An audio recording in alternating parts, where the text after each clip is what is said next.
الشیطان الرجیم بسم اللہ الرحمن الرحیم قال امام صادق علیہ السلام کونوا لنا زینا ولا تکونوا علینا شینا. صلوات پڑھیں محمد والے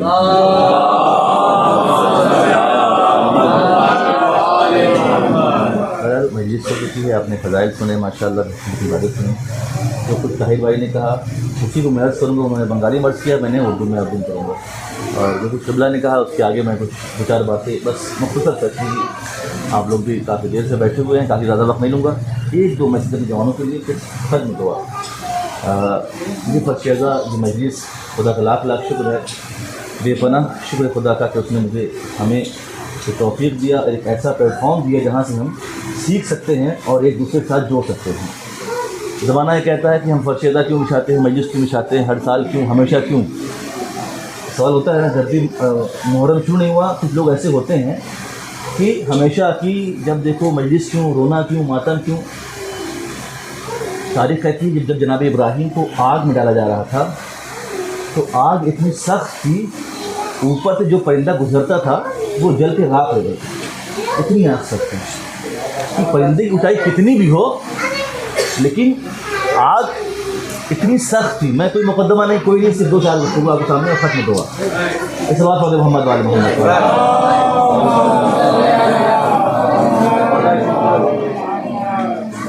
بلندی سوال پڑھتے محمد والے محمد.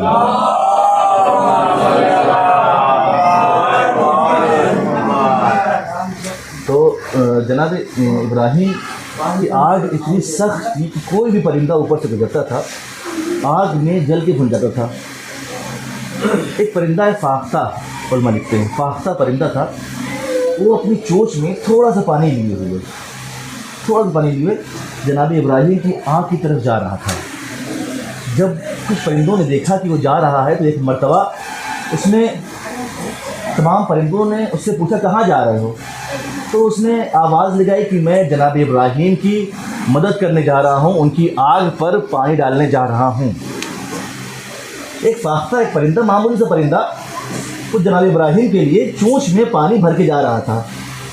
تمام پرندوں نے جب پوچھا کہاں جا رہے ہو تو اس نے کیا کہا کہ میں جناب ابراہیم کی آگ پر پانی ڈالنے جا رہا ہوں.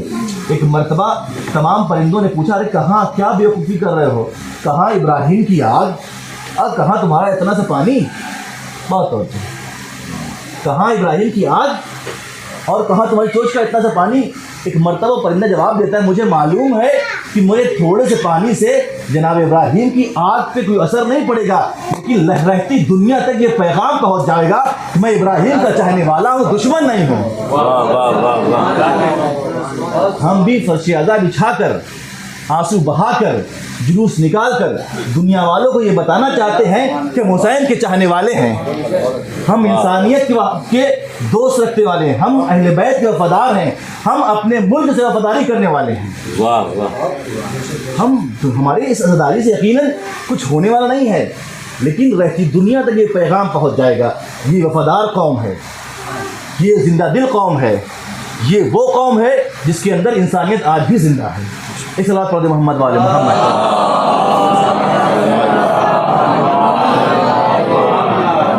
وہ قوم ہے جس کے اندر انسانیت زندہ ہے. میں نے جس حدیث کی تلاوت آپ کے سامنے کی, بہت ہی مختصر سی بات میں اپنی گفتگو ختم کروں گا. مجلس ہو چکی ہے. امام صادق علیہ السلام فرماتے ہیں اپنے چاہنے والوں سے کہ اے میرے چاہنے والوں, کونوا لنا زینا ولا تکونوا علینا شینا.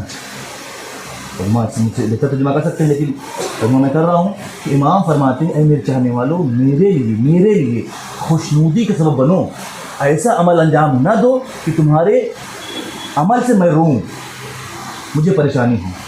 امام فرما رہے ہیں, چھٹے امام اپنے چاہنے والوں سے کہہ رہے ہیں کہ ایسے عمل کو انجام دو, ایسے اچھے عمل کو انجام دو جس کے انجام دینے سے میں خوش ہوں, امام خوش ہو. ایسے عمل کو انجام مت دو, غلط کاری مت کرو, گناہ مت کرو, ایسے عمل سے دوری کرو جس سے میں ناراض ہوں. آج ہم دعا کرتے ہیں نا امام آ جائیے، امام آ جائیے، امام آپ آ جائیے، ہر نماز کے بعد دعا ہے۔ اچھا ایک بات اور کروں، جب بھی ہم ذری پہ جاتے ہیں، کہیں بھی علم کو مبارک پکڑتے ہیں، تابوت پکڑتے کیا کہتے ہیں؟ مولا میری دے دیجیے، مولا وہ، مولا یہ، مولا یہ، سب کی یہی ہے نا، مولا یہ، ہر کوئی مانگتا ہے۔ لیکن انصاف سے بتائیے، کبھی کسی نے یہ کہا مولا یہ بتائیے آپ مجھ سے کیا چاہتے ہیں؟ ہمیشہ ہم نے مولا سے مانگا، مولا ہمیں یہ دے دیا، مولا نے دیا، جو آپ نے کہا مولا نے دیا، اگر آپ کے حق میں بہتر رہا مولا نے دیا ہے۔ انصاف سے بتائیے، کبھی ہم نے علم پکڑ کر، تابوت پکڑ کر، ذری پکڑ کر یہ کہا ہے کہ مولا آپ مجھ سے کیا چاہتے ہیں؟ کبھی نہیں کہا ہم نے۔ کاش ہم امام سے پوچھیں، امام آپ کیا چاہتے ہیں مجھ سے، ہم کیسے بنیں، کیا عمل کریں؟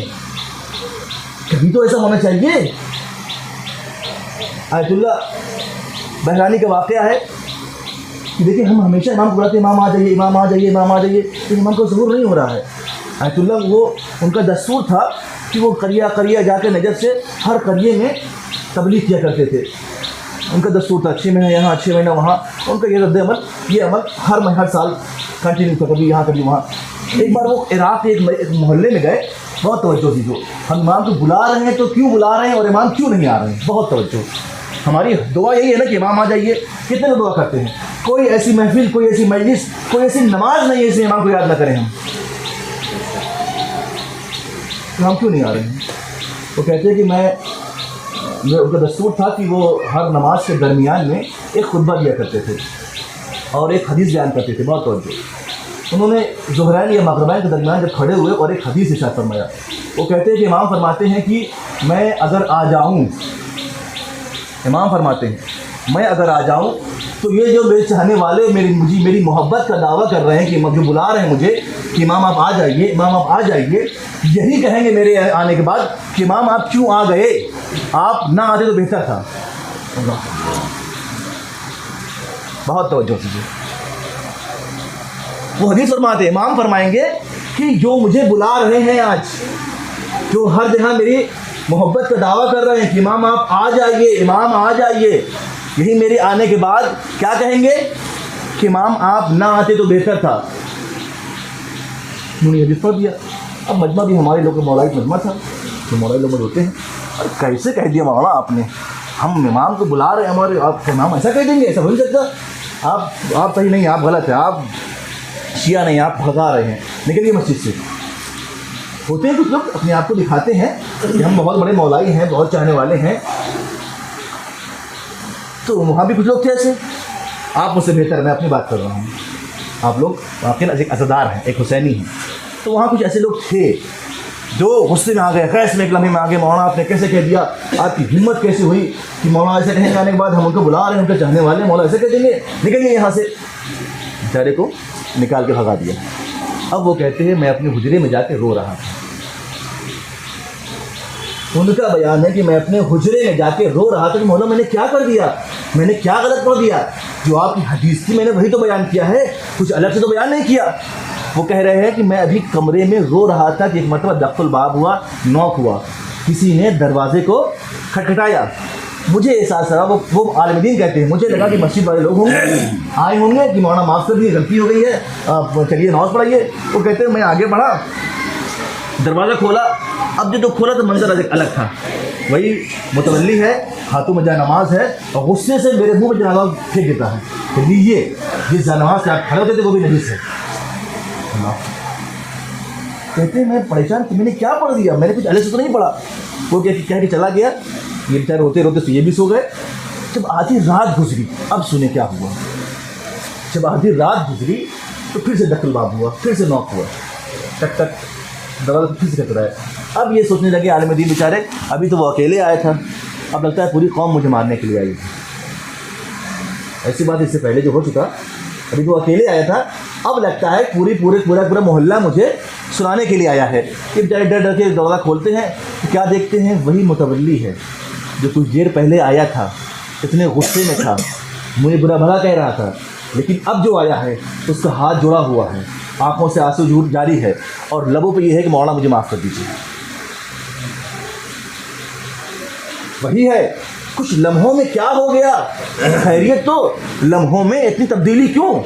ابھی کچھ دیر پہلے تم آئے تھے، اتنے غصے میں تھے، مجھے ڈانٹ رہے تھے، حتیٰ کہ یہاں تک کہہ دیا جس جانور سے آپ کھڑے تھے وہ نجس ہے، میرے منہ پھینک دیا۔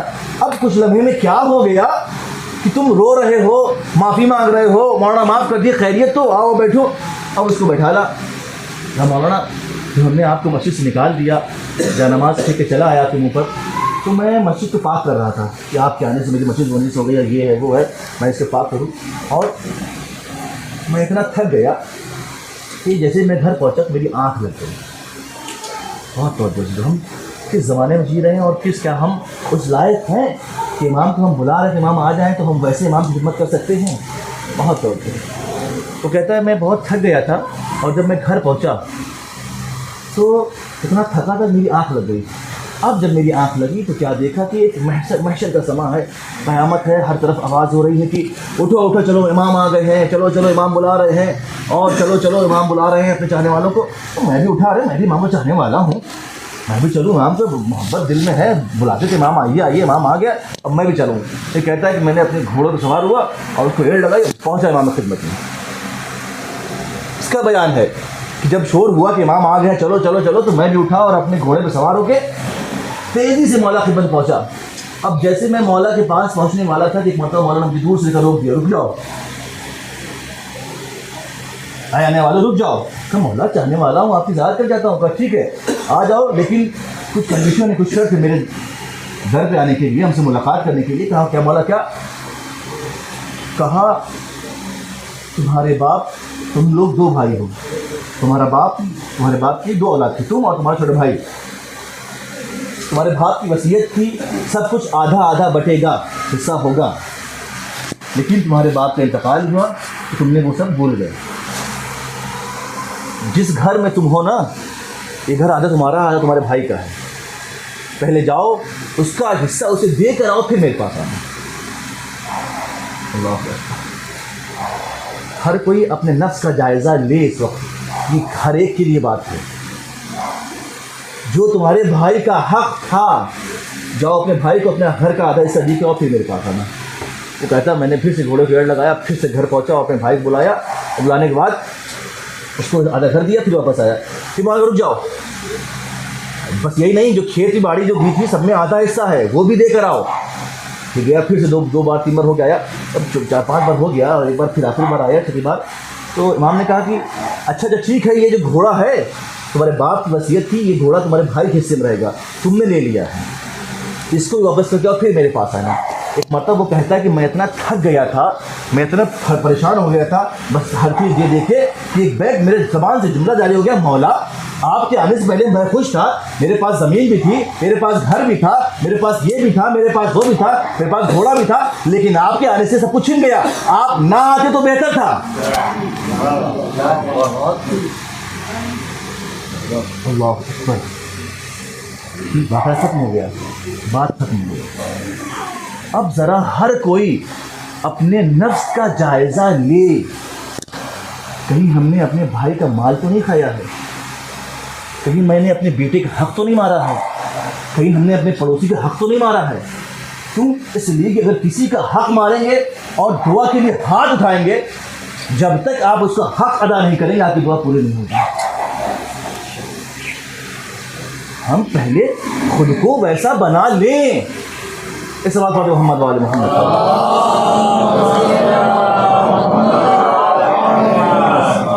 ختم کرنے بعد پہلے ہم خود کو ویسا بنا لیں جیسا ہمارا امام چاہتا ہے۔ میں ہر مجلس میں کہتا آیا ہوں، ہم لاکھ کہتے رہ جائے کہ امام کے چاہنے والے ہیں، ہم امام کو چاہنے والے دعویٰ کریں کہ ہم حسین کے چاہنے والے ہیں، ہم عزادار ہیں، کوئی فرق نہیں پڑے گا چیزوں۔ فرق کب پڑے گا؟ مزہ کب آئے گا؟ فرق اس وقت پڑے گا جب ہم اپنے اعمال کو، اپنے کردار کو، اپنے رفتار کو، اپنے گفتار کو ایسا بنا دیں کہ امام کہہ دے وہ میرا چاہنے والا جا رہا ہے۔ فرق اس وقت آئے گا۔ اور یہ تبدیلی کہاں سے آئے گی؟ ہم کمال کی منزل تک کیسے پہنچیں گے؟ یہ فرش عزا سے ملے گا۔ ہر سال فرش عزا آ رہی ہے، ہم فرش عزا بیٹھ رہے ہیں، یعنی زندگی ہم کو ہر سال خدا ہمیں ایک نوبت دے رہا ہے، ایک ہمیں موقع دے رہا ہے، اب سدھر جاؤ، اب سدھر جاؤ، اب سدھر جاؤ۔ خدا ہمیں بار بار تکرار دلا رہا ہے. اب ادھر جاؤ دیکھ لو, یہ دیکھ رہے ہیں کہ ہاں وہ مر رہا ہے, جو تم دیکھ رہے ہو وہ مرا ہے, کل تمہیں مرنا ہے. اس سے پہلے کہ تم پہ رویا جائے تم خود کو بدل لو. اس سے پہلے کہ تمہاری نماز پڑھی جائے تم نمازی ہو جاؤ. ہمیں خود کو بدلنا ہوگا. الحمدللہ آپ کا یہ معاشرہ, آپ کا یہ بیدار سماج دیکھ کے مجھے اچھا لگا کہ ہاں ماشاءاللہ ہر طرح سے آپ ایک دوسرے سے ملے ہوئے ہیں. یہ اتحاد ہے, یہ یونٹی ہے. دعا کرتا ہوں خدا سے یہ یونٹی برقرار رہے.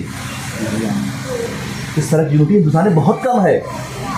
یو پی وغیرہ میں بالکل ختم ہو چکا ہے یہ اتحاد. آپس میں اہل سنت بھائی بیٹھے ہیں, شیعہ بھائی بیٹھے ہیں, اہل حنوت, یہ ختم ہو چکا ہے یو پی وغیرہ میں. جو آپ کو اللہ نے نعمت دی ہے اس کا صحیح استفادہ کریں. دیکھیں نعمت صرف مال کا مل جانا نعمت نہیں ہے.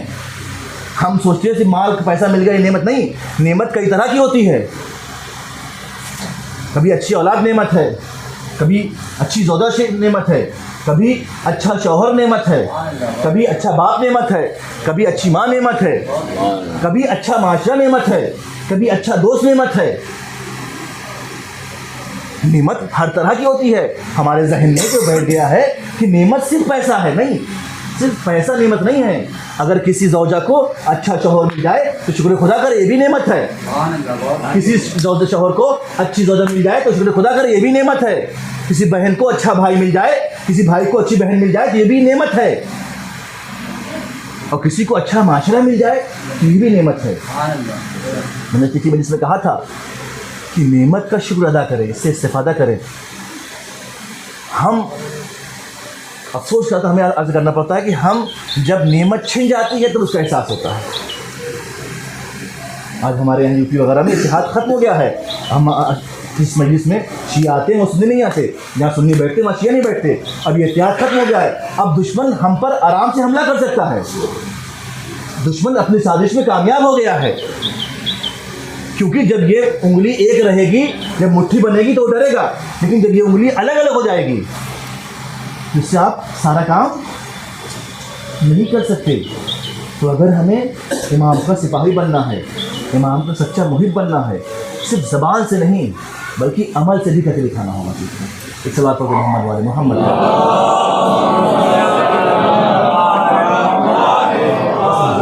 یہی درس ہمیں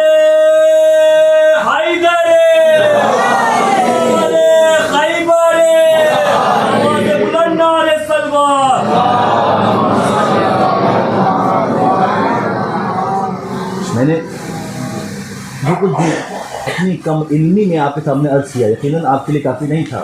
میں ایک چاند رات سے آج تک جو میں نے عرض کیا, یہ سب کچھ میں نے عرض کیا, سب کچھ میرے لیے پہلے تھا کہ میں اپنے نفس کو پہلے سے اپلائی کروں, پھر آپ کے لیے. اس میں اپنے چھوٹے بھائی کے لیے میں نے عرض کیا تاکہ یہ ثواب جاریہ بن سکے. یقیناً آپ مجھ سے بہتر ہیں, آپ سب مجھ سے بہتر ہیں, عمل میں, علم میں, ہر چیز مجھ سے بہتر ہے. لیکن یہ ایک رول رہا ہے, طریقہ رہا ہے کہ کوئی آئے اور بیٹھے اور بیان کرے. بس میں نے ہر چیز جو بیان کی ہے سب چیز اپنے لیے ہے. آپ یقین مجھ سے بہتر ہیں. تو میں عرض کر رہا تھا کہ یہ فرش اعضا ہے. یہ فرش اعضا کی اہمیت سمجھیں, اس کی برکت کو سمجھیں, اس کے طفیل کو سمجھیں. وہ فرش اعضا آج جس فرش اعضا بیٹھے ہیں یہ ہمیں جناب زینب کے سب سے ملا ہے. آج اگر بیوی زینب کربلا نہ ہوتی, دین حسین نے بچایا ہے اور حسین کو زینب نے بچایا. کون زینب؟ وہ زینب تاریخ کہتی جب جناب زینب کو جناب امام حسن اور امام حسین آتے ہوئے دیکھتے تھے تو کھڑے ہو جاتے تھے. بلکہ یہ کہوں کہ زینب کے احترام میں دو قرآن کھڑے ہو جاتے تھے. وہ زینب کربلا نہ ہوتی اگر زینب نہ ہوتی. ہاں بالکل, آپ نے 10 محرم کا خوب آنسو بہائے, خوب گریہ کیا. ایک اور دن جناب زینب پہ گریہ کر لیں. کون زینب؟ وہ زینب کہ عاشور سے پہلے باپ زندہ تھا, بھائی زندہ تھا, بیٹا ساتھ تھا, لیکن اب 10 محرم کے بعد زینب علی اکبر ہے, زینب سجاد ہے, زینب عباس ہے, زینب قاسم ہے.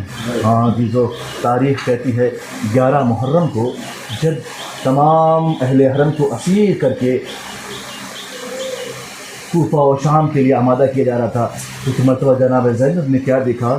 ہمارا اور آپ کا چوتھا امام ہے کہ باپ کے لاشے کو دیکھ رہا ہے اور شدید گریہ ازاری کر رہا ہے. آپ نے سنا ہوگا کہ امام جناب زینب نے امام سے فرمایا اور کہا ہے میرے بیٹے کیا تم بھی مجھے چھوڑ چلے جاؤ گے؟ کیوں ایسا علماء پڑھتے ہیں؟ علماء سے آپ سنا ہوگا جناب زینب نے ایک جملہ کہا، اے بیٹا کیا تم بھی ہمیں چھوڑ چلے جاؤ؟ کیوں؟ اس لیے تاریخ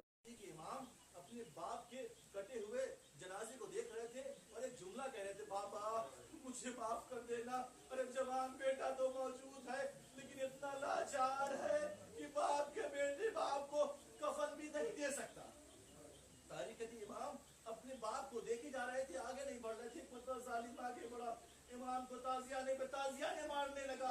امام اتنے زخمی ہو گئے کہ جناب زینب کو کہنا پڑا. جناب زینب نے خود کو اونٹ سے نیچے گرا دیا اور ایک جملہ کہا ہے بیٹا کیا تم بھی ہمیں چھوڑ کے چلے جاؤ گے؟ جزاکم اللہ خیر جزا. خدا کوئی غم نہ دے سوائے غم حسین کے. لو عزیزو کاروان آگے بڑھا، اسیروں کا لٹا ہوا قافلہ آگے بڑھ رہا ہے. تمام اسیران کربلا قید ہیں. جناب سکینہ اونٹ کے پشت پر رسیوں سے باندھ دی گئی ہے. تاریخ کہتی ہے خدا کسی بچی کو تاریخ میں اتنی اذیت نہیں دی گئی جتنی حسین کی ایک چہیتی بیٹی جناب زینب جناب سکینہ کو دی گئی ہے. کیوں؟ اس لیے کہ ظالم جانتا تھا حسین جتنی محبت سکینہ سے کرتے ہیں اتنی محبت کسی سے نہیں کرتے. اس لیے ظالم نے پورے راستے پر جتنی اذیت سکینہ کو دی ہے اتنی اذیت کسی کو نہیں دی. جزاکم اللہ خیر جزا. آپ کی آواز گریہ بلند ہو گئی. آخری دو جملے ختم ہوا.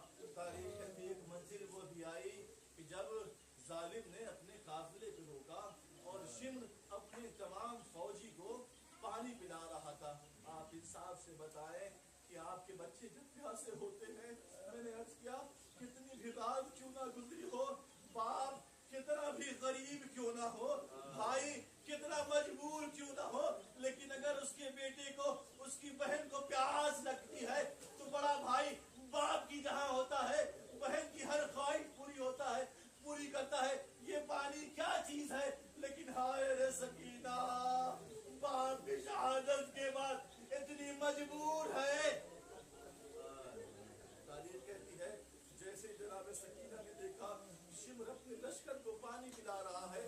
جناب سکینہ اتنی پیاسی تھی کہ علماء کہتے ہیں سکینہ نے اپنے بھائی سے پوچھا، پھوپھی سے پوچھا کیا اجازت ہے کہ میں بھی شمر سے ایک قطرہ آب مانگ لوں؟ ایک مرتبہ جناب زینب نے کہا میں جانتی ہوں بیٹا یہ ظالم تجھے پانی نہیں دیں گے، لیکن جاؤ تم بھی حجت خدا کی بیٹی ہو.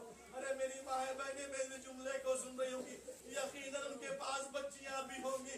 خدا آپ کی بچیوں کو سلامت رکھے. جو حش سکینہ کے ساتھ ہوا وہ تاریخ کہتی ہے کبھی کسی بچی پہ اتنا ظلم نہیں ڈھایا گیا. اگر کسی پڑوسی کی کسی غیر کی بچی بھی آپ کے سامنے آتی ہے تو آپ اس پہ رحم کرتے ہیں. جو ظلم سکینہ پہ ہوا تاریخ کہتی کبھی کسی بچی پہ وہ ظلم نہ ہوا. کیا ہوا؟ سکینہ آگے بڑھی، شمر اپنے لشکر کو پانی پلا رہا ہے. سکینہ شمر کے پیچھے پیچھے چل رہی ہے، شاید اپنے لشکر کو سیراب کرنے کے بعد مجھے پانی پلا دے. تاریخ کہتی ہے شمر نے اپنے لشکر کو سیراب کر دیا. سکینہ کی آس بڑھ گئی، شاید میری پیاس بجھ جائے. ایک مرتبہ شمر نے تمام جانوروں کی طرف رخ کر دیا. شمر نے اپنے مشکیزے کو جانوروں کے لیے کھول دیا. تمام گھوڑے سیراب ہونے لگے. پھر بھی سکینہ کی آس بڑھی تھی کہ شاید مجھے پانی مل جائے. جب شمر اپنے تمام جانوروں کو سیراب کر چکا، اولاد والو بڑے غور سے سننا. جب شمر نے اپنے جانوروں کو سیراب کر لیا، ایک مرتبہ جناب سکینہ کی طرف رک کیا اور ایک جملہ کہا سکینہ پیاسی ہو، پانی پینا ہے؟ ہاں بڑی پیاس لگی ہے. تاریخ کہتی ہے شمر نے مشق کا جہانا کھول دیا. سارا پانی زمین پر گر گیا. بچی تڑپ گئی. کربلا میں رک گیا. بابا آپ کے بعد تماچے لگے. گاڑیاں چلی. دامن میں آگ لگائی گئی.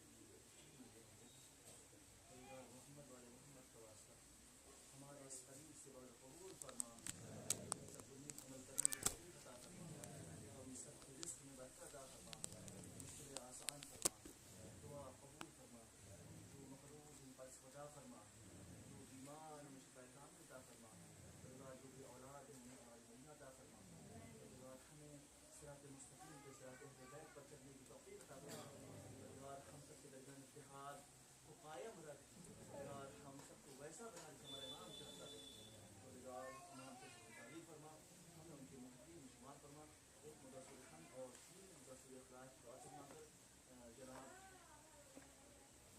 ابوالکلام ابن صاحب اور یہاں جتنے لوگ موجود ہوتے من میں اور جملہ مضمون